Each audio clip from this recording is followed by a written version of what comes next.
Om Sri Sairam. All of you good morning students. మీకు ఇవాళ రామాయణంలో 5th పార్ట్ అయిన సుందరకాండం చెప్తున్నాను. అందులో 4 మార్క్స్ క్వశ్చన్స్ చూడండి. హనుమంతుడు లంకలో ప్రవేశించి సీతను చూసి మాట్లాడిన వృత్తాంతాన్ని తెలపండి అన్నాడు. ఇది చూడండి, ఇది ఇంపార్టెంట్ క్వశ్చన్. వృత్తాంతం అంటే జరిగిన విషయం అంతా అని అర్థం అనమాట. హనుమంతుడు దేవతలకు నమస్కరించాడు. దేనికి? లంకా నగరానికి వెళ్ళడానికి, ఆ సముద్రం మేంచి మహేంద్రగిరి పర్వతం మేంచి సముద్రం మీదకి ఎగరటానికి దేవతలందరికీ, ముక్కోడి దేవతలు అందరికీ నమస్కరించాట. ఎందుకని? సూర్యుడు, వాయువు, అగ్ని వీళ్ళందరూ హనుమంతుడికి నా ఆశీస్సులు ఇవ్వాలి, మెండుగా ఆశీస్సులు ఇవ్వాలని చెప్పి నమస్కరించాడు. తన శరీరాన్ని పెంచాడు. ఆ కాయాన్ని, కాయం అంటే శరీరాన్ని చిన్న పరిమాణంలో ఉన్న శరీరాన్ని పెద్దదిగా చేశాడు.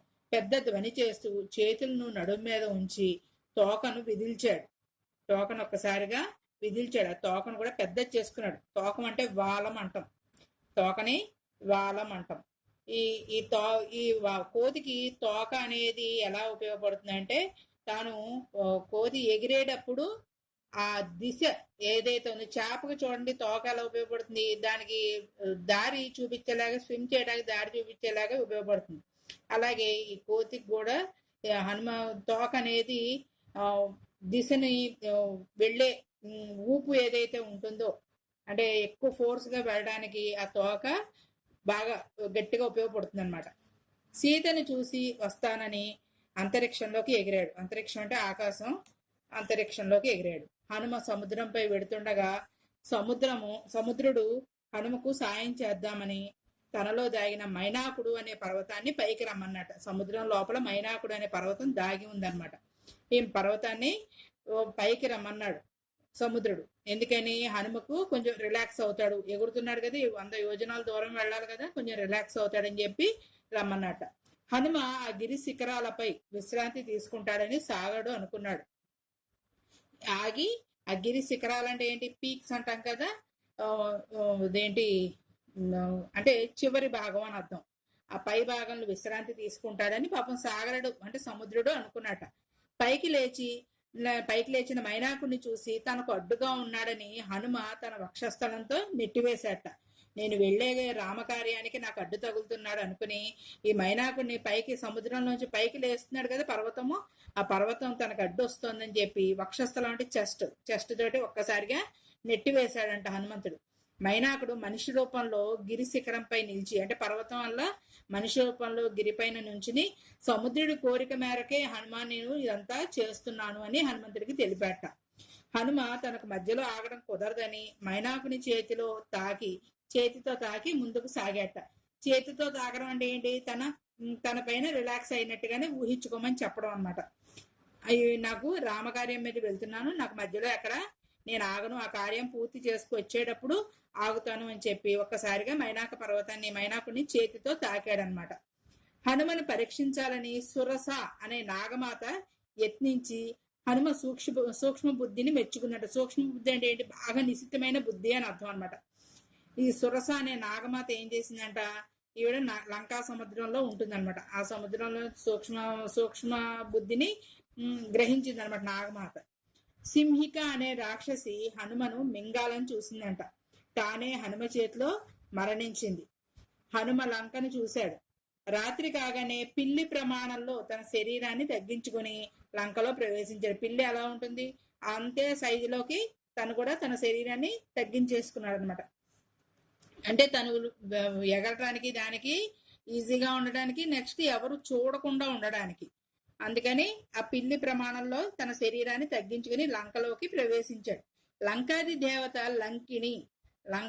లంకకి అధిదేవత అంటే మనకి గ్రామ దేవతలు ఎలాగో అలాగా ఒక దేవత ఉంటుంది అనమాట. ఆ దేవత ఏం చేస్తుందంటే లంకను కాపాడుతూ ఉంటుంది, ఎంతసేపు పరిరక్షణలో ఉంటుందంట. ఆవిడెవరు అంటే లంకిణి అంటాం. ఈవిడ లంకలోకి వెళ్ళడానికి హనుమంతుడిని అడ్డగించిందంట. తన పర్మిషన్ లేనిది ఎవరు వెళ్ళకూడదు అనమాట. అందుకని హనుమంతుడిని అడ్డగించిందనమాట. హనుమ లంకను చూసి వస్తానన్నట.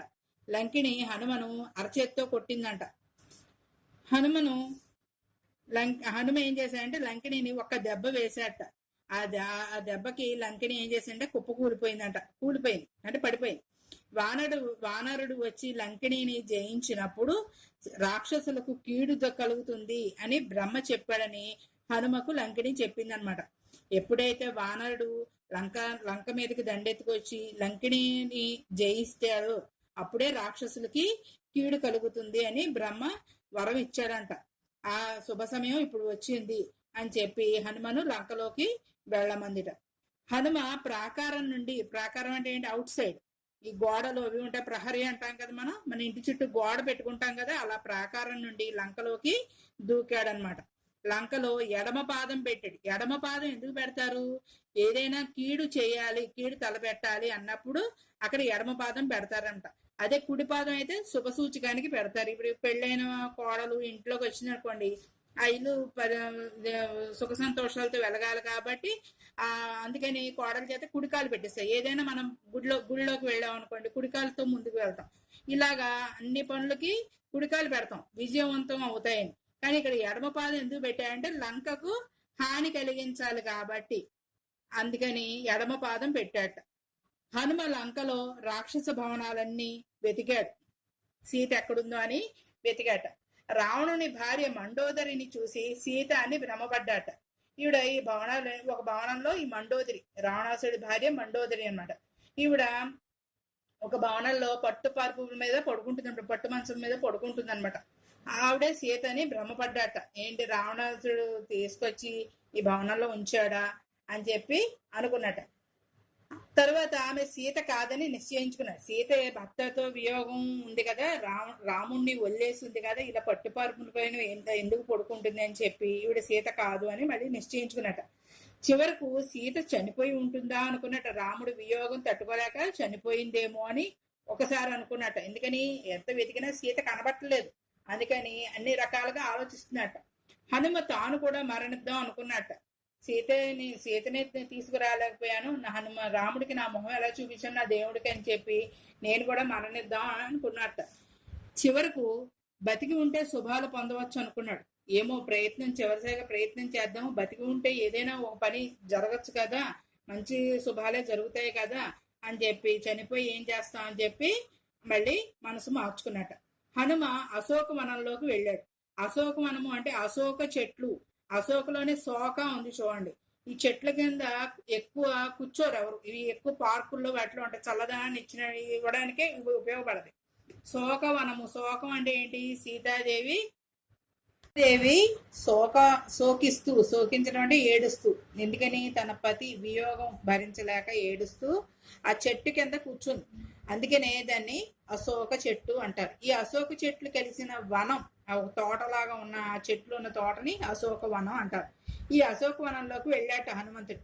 సీతారాములకు నమస్కరించాడు. హనుమ ఆ వనంలో సింసుపా వృక్షము ఎక్కాడు. సీతారాములకు ఎందుకు నమస్కరించాడంటే, ముందు రాముడికి తను సీత కనిపించేలాగా అభయం ఇవ్వమని, నాకు కార్యం సఫలం అవ్వాలని రాముడికి నమస్కరించి, అలాగే సీతమ్మకు కూడా నువ్వు తల్లి నువ్వు కనిపించు, నా రాముడు నా దేవుడి దగ్గర నా మాట నిలబెట్టు అని ఆమెను కూడా మనసులో నమస్కరించుకున్నట్టు ఇద్దరికి. హనుమ ఆ వనంలో సింసుపా వృక్షము అనే చెట్టుని ఎక్కాడనమాట. దాని కింద మలిన వస్త్రాలు ధరించిన ఒక స్త్రీని చూశాడు. మలిన వస్త్రాలు అంటే బాగా మాసిపోయిన బట్టలు ధరించిన స్త్రీని చూశాట. ఆమె సీత అయి ఉంటుందని నిశ్చయించాడు. ఈమె సీత అయి ఉంటుంది అని అనుకున్నట్ట. హనుమ చెట్టు మీదే ఉన్నట్ట. ఆ రాత్రి అంతా చెట్టు మీదే ఉన్నాడంట. తెల్లవారుతోంది. రావణుడు వచ్చి సీత మనస్సును మార్చిపోయాడు. రావణాసుడు వచ్చి సీత మనస్సును మార్చిపోయాడు. ఏమని, నువ్వు నన్ను పెళ్లి చేసుకోవాలి, నువ్వు రాముడితో ఉంటే అడవిలో వాటిలో ఉండటమే తప్ప ఏముంది, నువ్వేం సుఖం అనుభవిస్తున్నావు, అదే నాతో పెళ్లి చేసుకున్నావు, నన్ను పెళ్లి చేసుకుంటే కనుక ఈ ఐశ్వర్యం భోగాలు భాగ్యాలు అన్నీ నీకు కలిగిస్తాను, మహారాణిలా చూసుకుంటానని చెప్పి తన మనసును మార్చిపోయాట. సీత లొంగలేదు, రావణుడి మాటలకి లొంగలేదన్నమాట. రావణుడు సీతకు 2 నెలలు గడువు ఇచ్చాట. నీ 2 నెలల్లో నీ మనసు మార్చుకుని నన్ను పెళ్లి చేసుకుంటే సరే పట్ట మహర్షిలా చూస్తాను, లేదా నిన్ను చంపుతాను అని చెప్పాడనమాట. సీతను తన దారికి తెమ్మని రాక్షస స్త్రీలకు చెప్పాడు. అక్కడ రాక్షస స్త్రీల్ని బంటుల కింద పెట్టాడన్నమాట. సీతాదేవికి అక్కడ సపోర్ట్ కింద పెట్టాడనమాట. సీతాదేవిని కాపలా కాయడానికి రాక్షస స్త్రీని పెట్టాడనమాట. రావణుడు వెళ్ళిపోయాక రాక్షస స్త్రీలు సీత మనసు మార్చడానికి నానా విధాలుగా ప్రయత్నించారనమాట. సీత రాముడిని విడిచి ఉండలేక చనిపోదాం అనుకుందంట.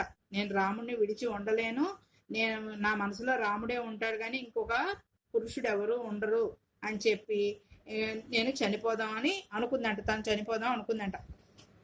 విభీషణుడి కూతురు త్రిజట అంటాం. విభీషణుడు కూతురు. ఈ విభీషణుడు ఎవరంటే రావణాసుడికి తమ్ముడు. ఈ తమ్ముడు కూతురైన త్రిజట. ఇతను రాక్షసుల్లోనే దైవభక్తి కలిగిన వాడు, రామభక్తి కలిగిన వాడు విభీషణుడు. ఇతను న్యాయం వైపు ధర్మం వైపే ఉంటాడు ఎంతసేపు. ప్రతి సందర్భంలో కూడా రావణాసుడు అధర్మంగా ప్రవర్తిస్తే దాన్ని ధర్మ ప్రవర్తనలో నడవమని హింటిస్తూ ఉంటాడు అనమాట. అస్తమానం హెచ్చరిస్తూ ఉంటాడు. కానీ విభీషణుడు రావణాసుడు లెక్క చేయడం అనమాట. ఇతని కూతురే త్రిజట. ఈ త్రిజట ఈ రాక్షస స్త్రీలందరికీ లీడర్గా నాయకత్వం వహిస్తుంది అనమాట. ఈ త్రిజటే సీతాదేవికి చక్కగా అన్ని సపర్యలు చేస్తూ సీతాదేవిని రావణాసుడి దగ్గర నుంచి, తన పెద్దనాన్నైన రావణాసుడి దగ్గర నుంచి కాపాడుతూ ఉంటుందన్నమాట. ప్రతి సందర్భంలో రావణాసుడు రావడం, బెదిరించడం ఇవన్నీ చేసేసరికి తిను ఏదో ఒక మాటల ద్వారా అతనికి పంపించేస్తూ ఉంటుందన్నమాట. ఆ త్రిజట నిద్ర నుండి లేచిందంట. త్రిజట తనకు కల వచ్చిందని, ఆ కలలో 1000 హంసల పల్లకిలో రాముడు తెల్లని పర్వతంపై సీత కనబడ్డారని, రావణుడు నూనె పూసిన శరీరంతో నేలపై పడి ఉన్నాడని, లంక చిన్నభిన్నం అయిపోయిందని, రాముడికి జయం కలుగుతుందని చెప్పింది. ఈ సీతాదేవికి దగ్గరికి వచ్చి, నాకు నిద్రలో కల వచ్చింది తల్లి. ఆ కళ ఏంటంటే రాముడు 1000 హంసల పల్లకీలో వస్తున్నట్టు, నిన్ను తీసుకువెళ్ళడానికి వస్తున్నట్టు, తెల్లని పర్వతంపై సీత. తెల్లని పర్వతం దేనికి? స్వచ్ఛతకు. ఈ విజయం, ఈ విజయ పర్వతం మీద సీత ఉన్నట్టు. నెక్స్ట్ రావణుడు ఏంటి? నూనె పూసిన శరీరం. నూనె అంటే ఇక్కడ దరిద్రం అని అర్థం అనమాట. అంటే చావు, చనిపోయినట్టు, శరీరంతో నేలపై పడి ఉన్నట్టు. ఈ చనిపోయిన వాళ్ళని పూర్వం వీళ్ళు ఏం చేసేవాళ్ళు, దశరథుని ఏం చేసేవాడు? డెడ్ బాడీని తైలంలో పెట్టారు. అలాగా నూనె పూసిన శరీరంతో నేలపై పడిపోయి ఉన్నాడని, అంటే చనిపోయాడని, రావణుడు చనిపోయాడని. లంక అంతా చిన్నాభిన్నం అయిపోయింది. రావణాసుడు చనిపోతే ఇంకా లంక అంతా చిన్నాభిన్నమే కదా, ఇలా చిన్నాభిన్నం అయిపోయింది. రాముడికి జయం కలుగుతుందని చెప్పిందంట. సీతకు శుభశకునాలు కనబడ్డాయి. త్రిజటకి కళ వచ్చిందని ఇలా చెప్పడం. నెక్స్ట్ హనుమంతుడు రామకథను గానం చేయడం, ఇలాంటివన్నీ తనకు కనిపించి శుభశకునాలని. శకునం అంటే గుర్తులు, శుభ సంకేతం అంటాం. శకునాలని సంకేతాలు అంటాం, అంటే గుర్తులు. అంటే శుభశకునం అంటే మంచి గుర్తులు తెలుస్తున్నాయన్నమాట. అంటే తనకి విజయం వరిస్తుంది అని తెలుస్తుంది అనమాట. సీత చెట్టు మీద హనుమని చూసింది. హనుమని చూసి ఆశ్చర్యపడిందంట. ఆశ్చర్యపడి హనుమ చెట్టు దిగి ఆ స్త్రీని, అంటే సీతాదేవిని, నీవెవరు? నీవు సీతవైతే నీకు శుభం అవుతుంది అని అన్నట్ట. నువ్వెవరో తల్లి, నువ్వు సీతవే అయితే గనక నీకు శుభం జరుగుతుంది అన్నట్ట. తన పేరు సీత అని చెప్పిందంట ఆ స్త్రీ. హనుమ తాను శ్రీరామ దూతనని చెప్పాడు. కానీ ముందు హనుమను చూసి సీత ఏం చేసింది? మొదట రాక్షసుడేమో అనుకుందంట. ఎందుకంటే రావణాసురుడు అనేక రూపాలలో వచ్చాడు అప్పటిదాకా.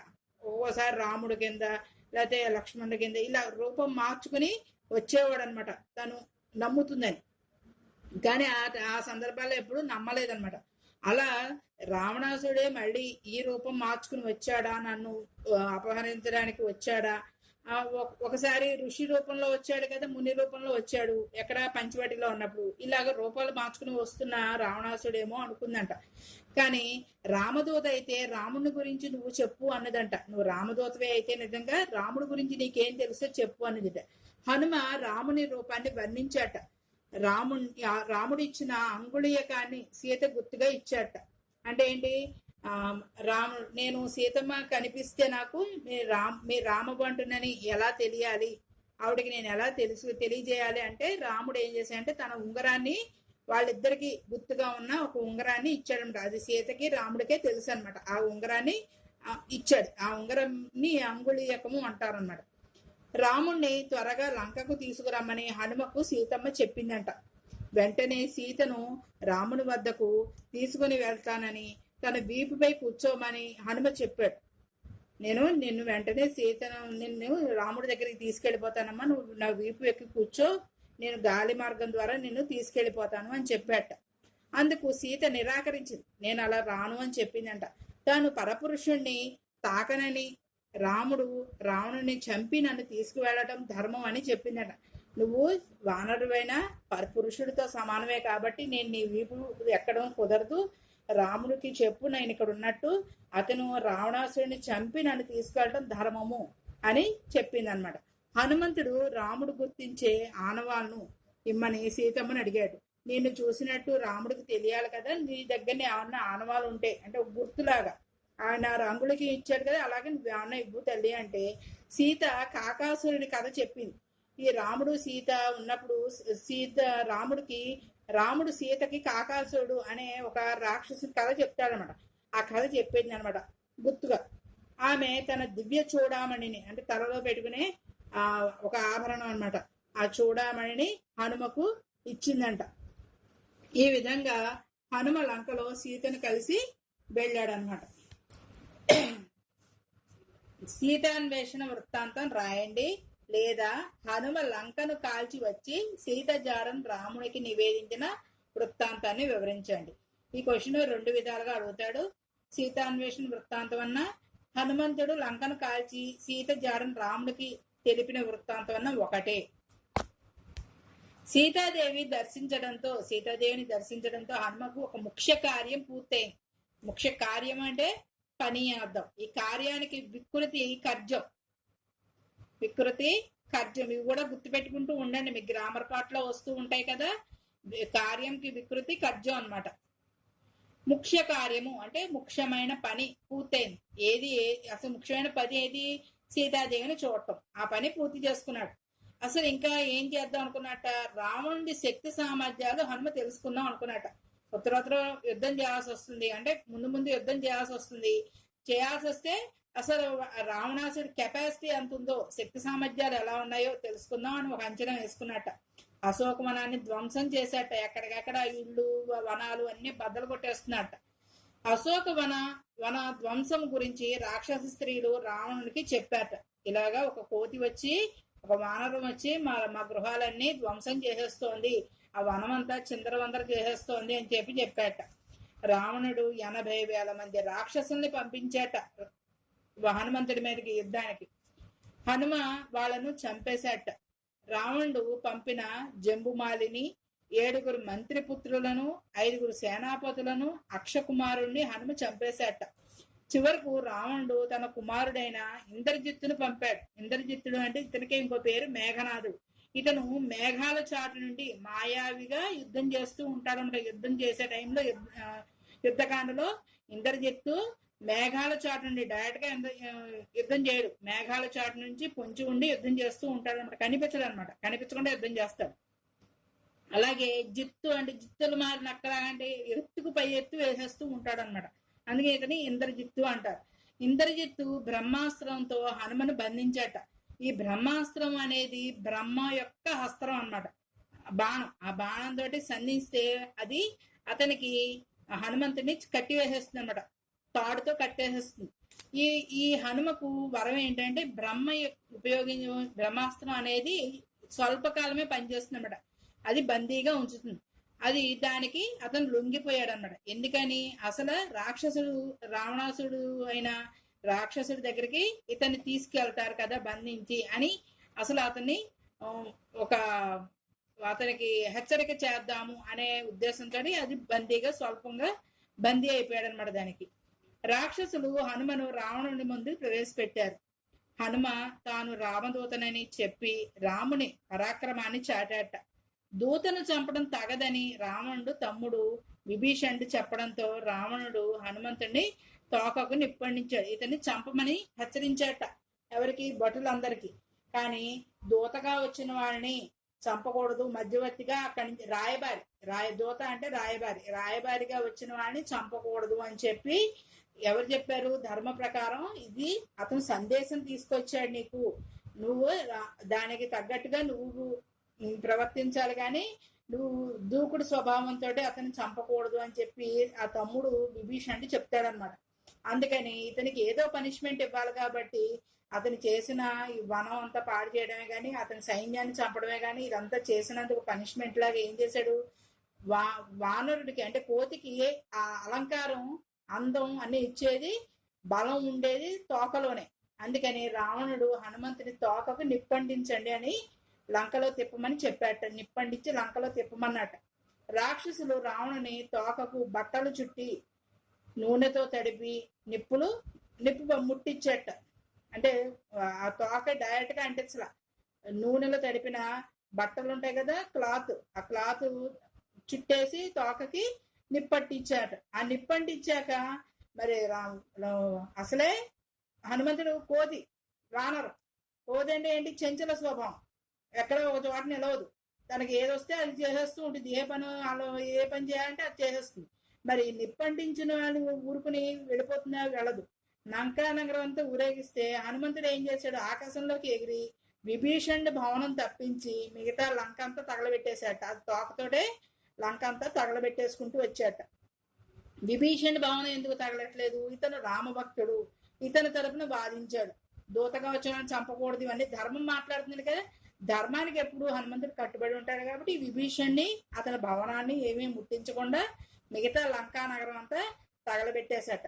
తరువాత హనుమ లంకను అంటించి తాను తప్పు చేశానని, సీతామాత మంటల్లో కాలిపోయిందేమో అని సందేహించాట. అయ్యో, అనవసరంగా నేను పొరపాటు చేసేసాను, నేను సరిదిద్దుకోలేని తప్పు చేశాను, నేను లంక అంతా తగలబెట్టేశాను కదా, అందులో అశోకవనం కూడా తగలబడిపోయి ఉంటుంది, అందుకని చెప్పి ఆ మంటల్లో సీతాదేవి ఏమైనా కాలిపోయిందేమో అని సందేహించట. తన తోకను కాల్చిన అగ్ని సీతను దహింపదని చివరకు ధైర్యం తెచ్చుకున్నాడు. నా తోకనే కాల్చలేదు కదా, నాకంటే పరమ పవిత్రులారైన సీతాదేవిని కూడా దహించదు అగ్ని అని చెప్పి ధైర్యం తెచ్చుకున్నాడు. సీత క్షేమంగా ఉందని చారణుల ద్వారా తెలుసుకొని సంతోషించారు. చారణులు అంటే ఏంటి? గూఢచారులు, సీక్రెట్ ఏజెంట్స్ అంటాం కదా, అక్కడ ఉన్న చారణుల ద్వారా తెలుసుకున్నట్ట సీత క్షేమంగా ఉందని. అందుకని సంతోషించారు. హనుమ సీత వద్దకు వెళ్ళి ఆమెను నమస్కరించి తిరుగు ప్రయాణం అయ్యాడనమాట. హనుమ అరిష్టం అనే పర్వతం నుండి ఆకాశంలోకి ఎగిరాడు. లంకకి రావడానికి మహేంద్రగిరి పర్వతం ఎగిరాడు. మహేంద్రగిరి పర్వతం నుంచి ఎగిరాడు. తిరిగి లంక నుండి బయలుదేరడానికి అరిష్టం అనే పర్వతం నుంచి ఎగిరాడు అనమాట. ఆకాశంలో ఎగిరి మహేంద్రగిరి పర్వతానికి చేరుకున్నాడు.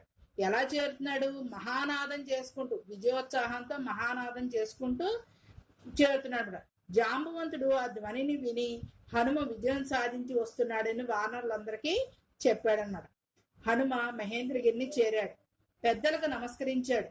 పెద్దలంటే అక్కడ ఎవరు? జాంబవంతుడు, సైన్యంలో పెద్దవాళ్ళైన వాళ్ళకి నమస్కరించాడు. చూశాను సీతమ్మను అని చెప్పాట. విజయోత్సాహంతో అరుపులు అరుస్తూ సీతమ్మను చూశాను అన్నట్ట. ప్రయాణ విషయాలన్నీ వారికి చెప్పాడు. ఎలా ప్రయాణం చేశాడు, అక్కడ ఎలా అడ్డుకున్నాడు అందరినీ, అవన్నీ చెప్పాట. అంగదుడు లంకకు వెళ్ళి రావణుని చంపి సీతను తీసుకువచ్చి రాముని వద్దకు వెడదాము అన్నట్ట. ఈ అంగదుడు, వాలి కొడుకైన అంగదుడు, మనం ఇప్పుడే ఇటు నుంచి ఇటే లంకకు వెళ్ళిపోయి రావణాసుని చంపేసి మనం సీతని తీసుకొచ్చేసి రాముడికి ఇచ్చేద్దాం డైరెక్ట్ గా అనుకున్నట్ట. జాంబవంతుడు అది సరికాదన్నాడు. రామసుగ్రీవుడు సీతమ్మను చూసి రమ్మన్నారు తప్ప యుద్ధం చేయమనలేదు మన్ని అని చెప్పాట. రాముడు రావణ్ణి సంహరిస్తానని ప్రతిజ్ఞ చేశాడు కదా, ఆ ప్రతిజ్ఞ ఆయనే నెరవేర్చాలి, మనం చేయకూడదు. మనకి చెప్పిన పని మనం పూర్తి చేశాం కాబట్టి తిరిగి ఈ విషయం అంతా రాముడికి తెలుపుదాం అన్నట్ట. దారిలో వీళ్ళకి ఆకలి వస్తోంది కదా, మరి ఎక్కడ ఏం తినాలో తెలియట్లే వచ్చేదారు.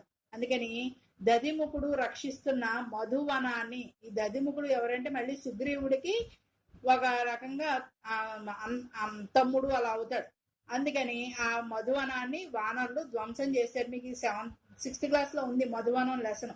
ఆ దారిలో ఆ మధువనాన్ని వానరులు ఏం చేశారంటే పళ్ళు తిన్నవాళ్ళు పళ్ళు తినేశారు, ఆకులు తినేసేవాళ్ళు ఆకులు తిన్నారు, తేనెలు తాగేసేవాళ్ళు తేనెలు తాగారు. ఇంకా ఇష్టం వచ్చినట్టు అందులో విజయంతో వచ్చారు కదా, విజయంతో తిరిగి వచ్చిన వానరులందరూ మొత్తం మధువనం అంతా ధ్వంసం చేశారట. ఈ మధువనాన్ని రక్షిస్తున్న దధిముఖుడు వానరులను చేతిలో దెబ్బతిన్నట్ట. ఆ విషయం సుగ్రీవునికి చెప్పాట. సుగ్రీవుడు ఇదంతా శుభసూచకంగానే భావించాడు. వీళ్ళ వానరులు అవన్నీ ఏమీ అనలేదన్నమాట. ఈ శుభసూచకంగానే భావించాడు. అంగద హనుమదాదులు అంటే అంగద, హనుమంతుడు మొదలైన వీళ్ళందరూ కూడా, ఈ వానరులందరూ కూడా సుగ్రీవుల దగ్గరకు వెళ్ళారట. హనుమ రాముడికి నమస్కరించాడు. చూశాను సీతమ్మను అని చెప్పి సీత ఇచ్చిన చూడామణిని రాముడికి ఇచ్చి సీతాన్వేషణ వృత్తాంతాన్ని రాముడికి మొత్తం వివరించాడు.